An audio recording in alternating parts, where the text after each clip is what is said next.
I met my old lover on the street last night. She seemed so glad to see me, I just smiled. Yeah.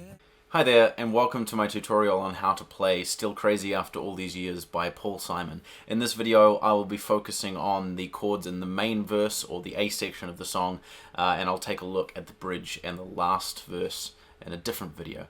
Now, this song is a fantastic workshop on interesting jazz sounding chords as well as creative songwriting, because at its core it's really just a basic blues form, but Paul adds in all these little variations and substitutions which add interest to that standard blues form.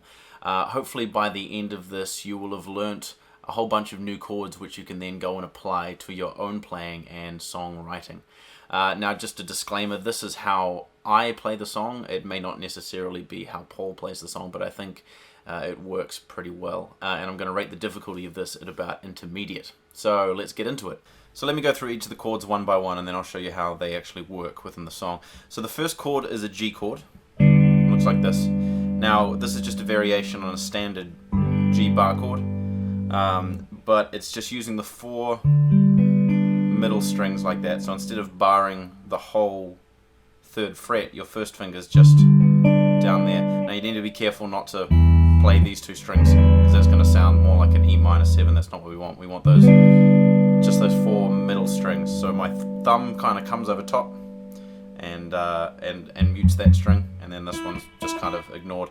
Then we have a G7 chord, which again is a variation on the G7 bar chord, but I'm playing it with my fingers as outlined here. Your first finger on the 3rd fret on the 6th string, second finger on the 3rd fret on the 4th string, your 3rd finger on the 2nd fret on the 2nd string, and your 4th finger on the 3rd fret on the 3rd string. And then now we have a choice of either playing a normal C chord or a bar C chord. I'm sure you know those ones. And then we go to an F7 chord. Now, this is a slightly different F7 chord. It's like an F bar, like this, but we take our 4th finger and put it on the 4th fret on the 2nd string, and we get that nice F7 sound. Then we go back up to our G chord.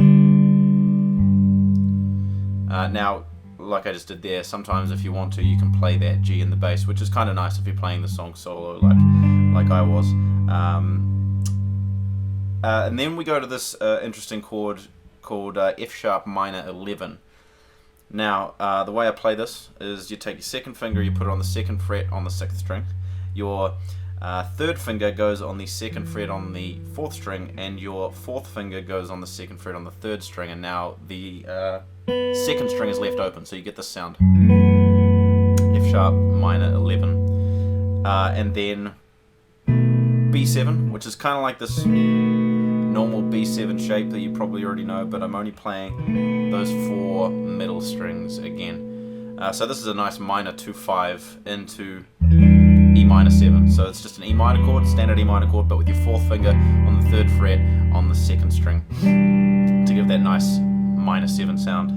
Now, as it goes on from there, he plays a chromatic descending chord here. So we're going to use this shape here for our E minor 7. Now it's your 2nd finger on the 7th fret on the 5th string, your 1st finger on the 5th fret on the 4th string, and your 3rd finger on the 7th fret on the 3rd string.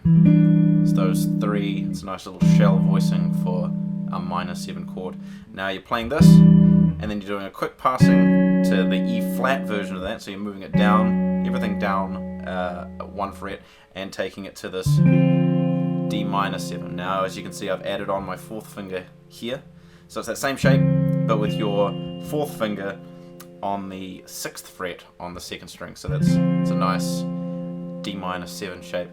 And then it moves to this G dominant 13 chord, which is a great jazz chord. In fact, it was one of the first jazz chords I ever learned. So that is, and you can see it moves quite nicely. They're quite closely related, those two chords. So if you take this first chord, now it's so your first finger, I'll show you in relation. So your first finger is previously here. It's going to move from the 4th string to the same fret but onto the 6th string. Your 3rd and 4th fingers are just going to slide down a fret each, like that. And your 4th finger, your 2nd finger is going to move from the 5th fret on the 5th string to the 3rd fret on the 4th string. So you've got that. And if you're ever learning how to play jazz music, that's a great little 2-5-1 for you right there. So thanks, Paul Simon. So we're playing D minor 7, G13, and then we're going to play this C6 shape. Now this is kind of a tricky one. It's a big stretch. As you can see, my 2 fingers here, there's a big stretch in between those. So it might take a little while for you to get that stretch if you've never played this one before, but keep working on it. Sometimes if you're having trouble with playing a shape lower down on the guitar neck, if you take it up higher, it'll be easier because the frets are closer together. So if you're having trouble with it there, take it up to, sorry, that's the wrong thing, up to here, F sharp, or do it as G or something like that. Anyway, so the C1, it's kind of similar shape to the C bar chord, but it's got that 6 in there. So how it's played is your first finger is on the 2nd fret on the 3rd string. Your 2nd finger is on the 3rd fret on the 5th string, and this is the stretch here. This is your 3rd finger on the 5th fret on the 4th string, and your 4th finger on the 5th fret on the 2nd string. So that's our C6 shape. Alternatively, A minor 7. But we're thinking of it as a C6 at this point. And then he plays a new, probably new chord for you as well, C sharp diminished, which is quite easy to get to from there. If you notice, my 1st and my 2nd fingers, they just move up a fret. So we've got C6, C sharp diminished, and then it goes back to our G chord. Crazy. And then it goes to a nice D7 shape. Finally got to our 5. Now this is a good dominant 7th shape as well. You may have learnt it before as a C7 like this, which is just a normal C shape, but with your 4th finger on the 3rd fret on the 3rd string there. Now if you take that shape, move it on up 2 frets to the D. The root of the chord is on the 5th string and your 3rd finger there. So if you just move from the C to a D, you've got yourself a D7 chord. So that's a really handy one to know. As you can see, it's quite an easy change from that G shape. So that's a good one to learn as well. So D7, and then it goes to E minor 7, and then back to that C sharp diminished, and then back to G, and then 5. And then instead of going back to the 1, tricky Mr. Paul Simon, he plays this chord, C minor 6. In some versions it may actually just be the F7, but they are very closely related chords. So this is a good, I play this one here. I think it sounds really nice. And so get your C minor 6.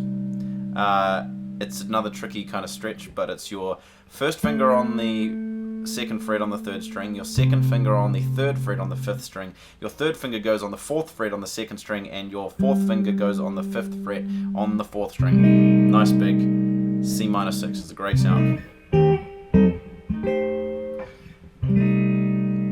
And then he goes back to the 1. So let's see that whole thing there, yeah? So we've got G. I'm in my own G7. Lover. C on the street last night. F7. Back to G. She seems so glad. To F sharp minor 11 to see me. B7. I just smiled. E minor 7. And then there's this little chromatic thing. Bum bum bum. Then we talked about some G13. Old times. And then C6. Drank ourselves some beers. C sharp diminished. Still crazy. G after all. D7. these E minor 7, C sharp diminished, G, D7, C minor 6, D7, G, and then he just does this little thing, sounds great, it's a G sus. Isn't that great? So it's just it's like a G chord like this, but instead of playing all this stuff at the top here, we're just doing these bottom two notes, the G on the 3rd fret on the 6th string, and the B on the 2nd fret on the 5th string with your 2nd and 3rd fingers, and then you're playing your 1st finger on the 1st fret on the 3rd string there, little sus sound. And then it goes back and repeats again. Oh, actually, I lie. The verse changes slightly at the beginning. He plays C. I'm not the kind of man, G, who tends to socialize. So it's C, G, and then like G over B into the C. So it's just for that one bit there, it's a little bit different. So it's, I'm not the kind of man who tends to socialize. Back to F7, back to G, and on and on and on through. So those are the chords for the first verse of Still Crazy After All These Years. The strum is real simple. It's just a normal kind of swing strum. 2, 3, 2. It's like a 6/8 swing thing. Go down, 2, 3, 1, 2, 3, 2, 3, 1, 2, 3, 1, 2, 3, boom. 1, 2, 3, 1, 2, 3.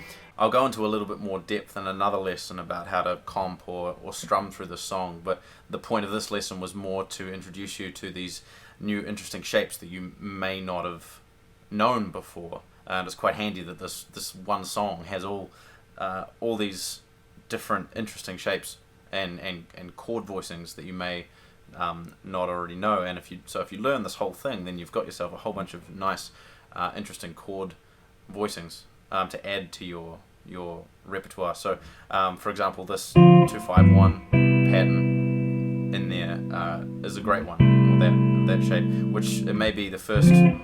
Probably is the first 2-5-1 pattern that I learnt when I started learning how to play jazz, and you can play it in any of these keys for any jazz song you may want. This shape here, I use it all the time when I'm playing anything. This dominant 7th shape, great for blues music.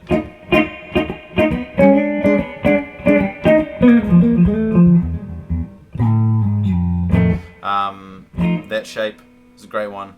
What else did we do? That 6th shape. Like I said, it can also be used as a minor 7 shape if you put the A on the bottom there.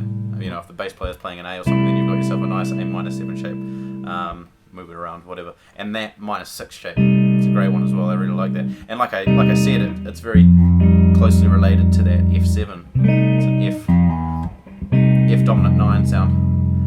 So that's a really nice one to learn as well. So like I said, if you learn all these voicings and this particular verse for the song, then you're going to have yourself a lot of really nice voicings to put into any other song that you may want to play. So hopefully that's opened your eyes to a couple of new interesting voicings.